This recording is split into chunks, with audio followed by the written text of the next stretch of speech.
Christophe ne sait pas, c'est que je suis un rhéteur, c'est-à-dire un spécialiste de l'expression. Il dit que j'ai eu la très mauvaise idée de les prendre pour cible. Ça veut dire qu'en fait, il dit qu'ils sont des gens dangereux, ce que j'aurais pris pour cible. Et donc, c'est une très mauvaise idée. Quand tu as donc la mauvaise idée de prendre des gens dangereux pour cible, les gens dangereux vont te faire des choses dangereuses. Comme on dit dans le langage vulgaire, ils vont te faire du sale. Et donc, Christophe Raoul Biya est donc chargé de me faire du sale.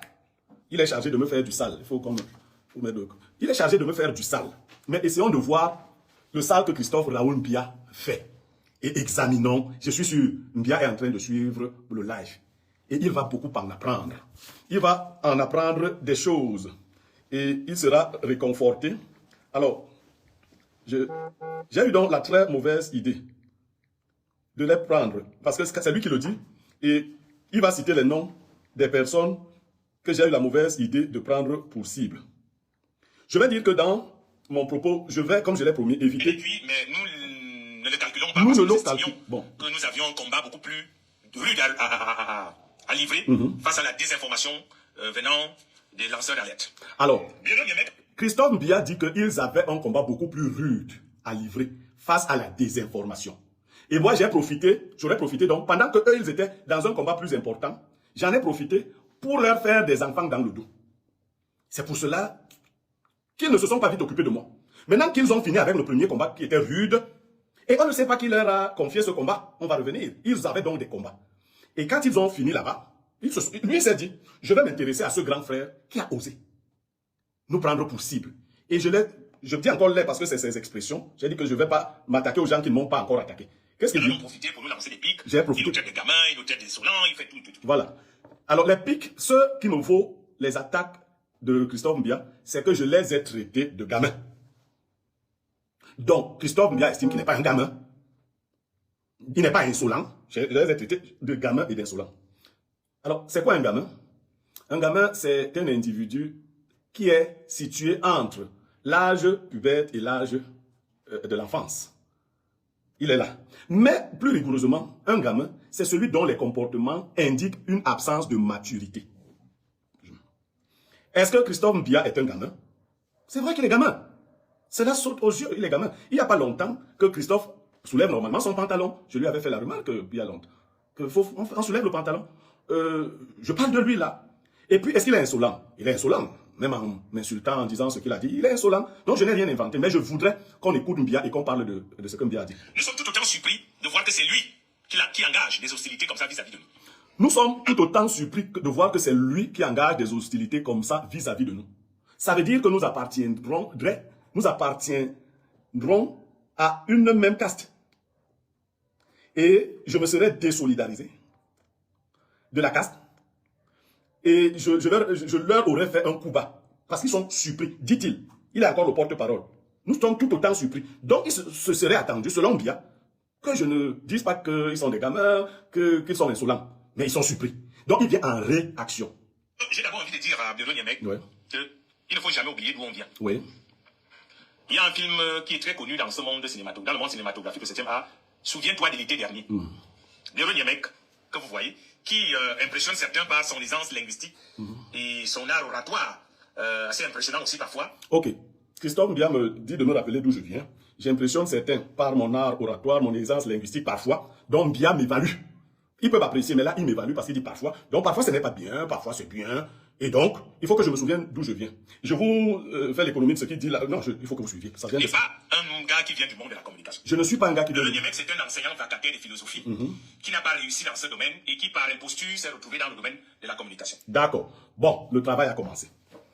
Blériot Niamek ne vient pas du monde de la communication. Donc viendrait Christophe Biya. Maintenant, je vais cibler seulement Biya. Je ne parle pas de d'autres personnes. Christophe Biya viendrait du monde de la communication. Et moi, je ne viendrai pas du monde de la communication. Ceux qui ont la mémoire ouverte se rappellent d'une image de Christophe Biya à l'ISAM. Parce qu'il va aussi dire que j'ai été à l'ISAM, que j'ai échoué. On va parler de tout ce qu'il a dit. Et donc, Christophe Biya, lui, il est allé à l'ISAM. Rappelez-vous bien. Mais comme étudiant en journalisme première année. Et il a fait une semaine. Si Christophe Biya est allé à l'ISAM comme étudiant de première année, il a fait une semaine, il est rentré au groupe L'Anecdote à Vision 4, ça subodore que Christophe Biya n'avait pas fait journalisme avant. Sinon, il serait allé là-bas pour faire les masters. Mais quand il y allait, il n'y avait pas encore les masters en journalisme. Je ne sais pas si c'est déjà le cas. Donc, il est allé faire première année. Ça subodore que Christophe Mbia a, au plus en ce moment-là, un baccalauréat. À quel moment et de quelle manière Christophe Mbia viendrait-il donc du monde de la communication? Simplement parce qu'il travaille à Vision 4, il vient donc du monde de la communication. Mais s'il vient du monde de la communication parce qu'il travaille à Vision 4, j'ai aussi travaillé à Vision 4. Et dans les rédactions. Et j'ai été directeur de publication d'un journal appelé La République, qui est apparu plusieurs fois. On va revenir sur ça. Je suis un enseignant vacataire de philosophie qui, malheureusement, n'aurait pas réussi dans ce domaine-là. Je suis obligé de parler de moi aujourd'hui. En tout point, je vais parler de moi. Parce qu'il est beau d'entendre qui je suis. Quand j'enseigne la philosophie dans les lycées et collèges du Sud Cameroun, notamment à Ebolova, lycée classique et moderne d'Ebolova, lycée d'Ebolova rural, dont j'ai tenu la toute première promotion de terminale en philosophie, lycée bilingue d'Ebolova, le Coréa. S'il vous plaît, envoyez abondamment les cœurs, s'il vous plaît. Envoyez abondamment les cœurs. Le direct est signalé. Vous tous qui êtes là, plus de 3000 personnes, envoyez-nous les cœurs, s'il vous plaît. Il ne faut pas qu'on s'amuse avec ce direct. Il a beaucoup de belles révélations vers sa fin. Donc, envoyez abondamment, que chacun... Envoyez, faites ça comme travail, envoyez les cœurs, envoyez tout. Pourquoi les gens ont peur? Ils disent qu'ils ont tout pour nuire. Envoyez. Christophe Mbia m'a dit que ce qu'il avait fait à J.Remingono, ce qu'il a fait à Vasero, il va me mettre la vaseline. Je ne sais pas de quoi l'enfant est capable. Mais si l'enfant a les testicules plus gros que ceux de son père, c'est que c'est la hernie. Je crois que cet enfant a la hernie. Et on va lui faire une chirurgie pour lui enlever la hernie. On va lui enlever la hernie. Il a envoyé les cœurs. Envoyez-moi. Je ne veux pas qu'on s'amuse avec ce direct, s'il vous plaît. J'ai des choses, j'ai de la documentation. De la documentation, jusqu'à ma vie privée, les titres fonciers et tout. On a un travail. On n'est pas là pour nous amuser. Nous sommes là pour travailler. Donc, voilà. Quand je parlais de mon passage comme enseignant à Ebolova. Alors, quelqu'un qui est un piètre enseignant, je vous donne quelques références. La même année, toutes les autorités de la ville d'Ebolova, je ne sais pas comment elles ont fait, se sont entendues. Le gouverneur du Sud s'appelait Bernard Wongolo. J'étais répétiteur de son enfant. Le président du tribunal d'Ebolova s'appelait Evineba Claude. J'étais répétiteur de ces deux enfants. L'un d'entre eux est cadre dans l'armée camerounaise aujourd'hui. Une autre est sortie de l'ESTIC. Je suis leur père et leur formateur. J'ai dit la même année. Le colonel Nke, Désiré Magloire. La même année, j'étais répétiteur de ces enfants et on m'appelait le distributeur automatique des baccalauréats.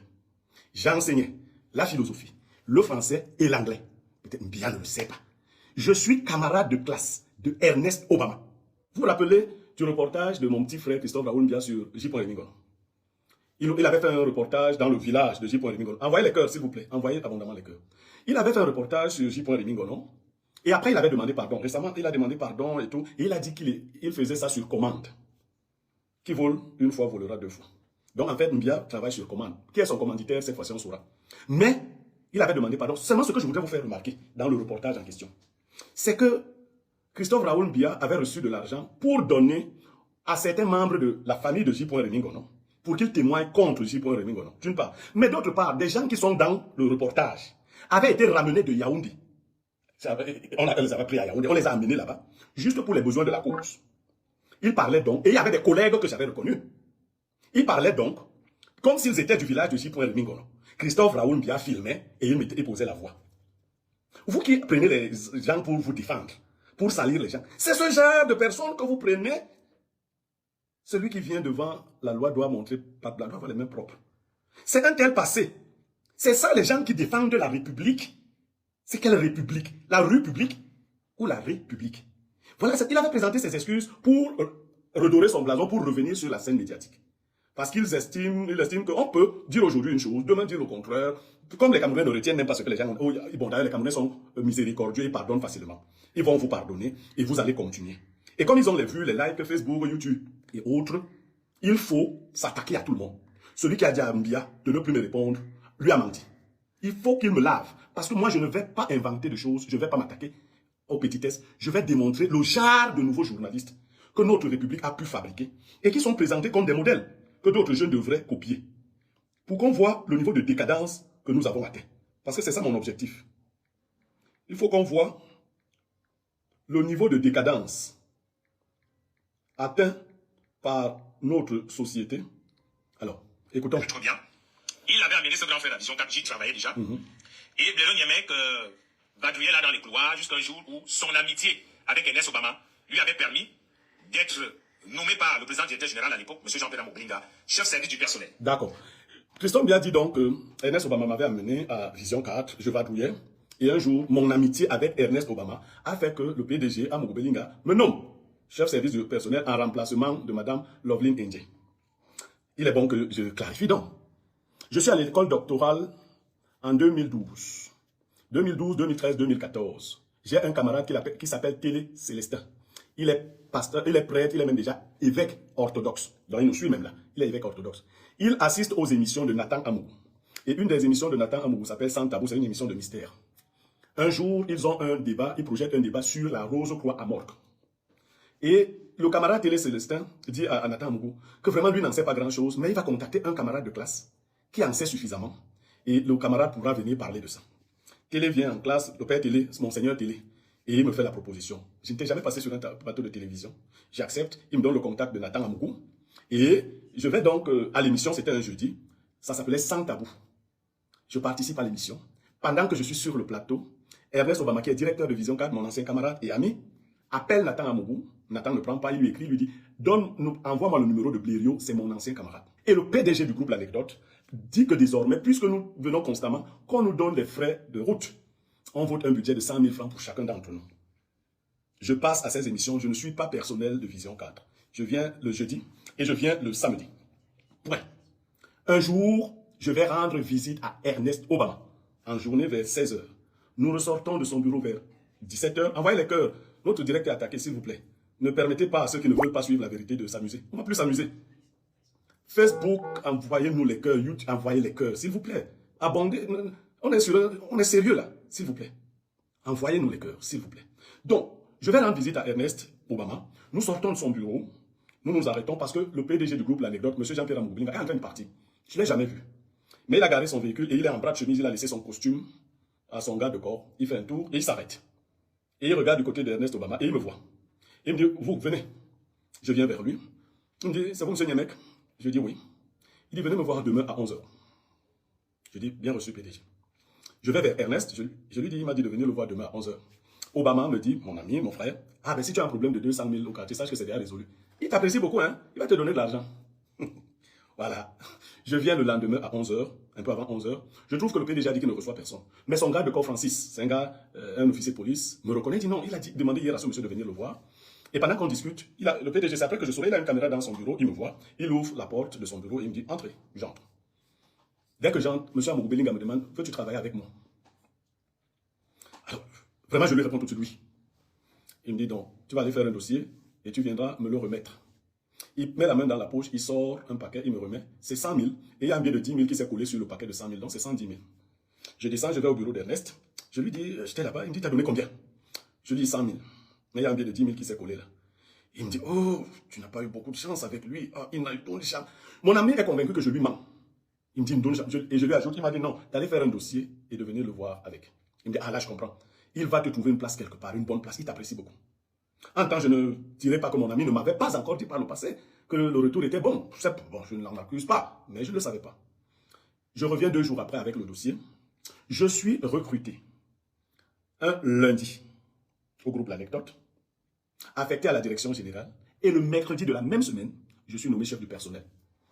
J'arrive au groupe L'Anecdote avec un bureau. Quand j'entre au groupe L'Anecdote, je suis chef du personnel. Je n'ai jamais été autre chose avant. Je n'ai même jamais rien. On peut aller vérifier. Et ma note me dit, je vais découvrir qu'une collègue qui est aujourd'hui en Europe avait été chef du personnel, mais je n'ai pas été là quand elle était chef du personnel. Je suis arrivé chef du personnel, recruté lundi, nommé mercredi. Et de lundi à mercredi, j'ai séjourné dans le bureau d'Ernest Obama. Comme ami, on allait manger. D'ailleurs, il adore faire ce genre de choses. On a toujours, récemment même, on a mangé. Après ma démission d'Info TV, il m'a invité à manger. Peut-être que Raoul ne le sait pas. On a mangé au niveau de l'hôtel de ville, là, chez Micheline. On a mangé, voilà. C'est ce qu'on a fait, Ernest Obama et moi, après ma démission. Donc, c'est comme ça que j'arrive au groupe L'Anecdote, mon petit. Je suis chef du personnel. Alors, le petit va plus loin, il dit donc que quand j'arrive, je commence à jouer les directeurs d'école primaire, je sais pas quoi, j'arrive à 6 h. Mon Dieu. Quand il dit même qu'un chef du personnel arrive à 6 h, il croit me dénigrer en le disant. C'est moi, Niemek, qui est structuré administrativement et du point de vue de la discipline, le groupe L'Anecdote. Je le dis. M. Jean-Pierre Amougou Belinga est là, il le sait et je vais le démontrer. Quand j'arrive au groupe L'Anecdote, vous ne pouvez pas vous imaginer, il n'y avait pas de toilette.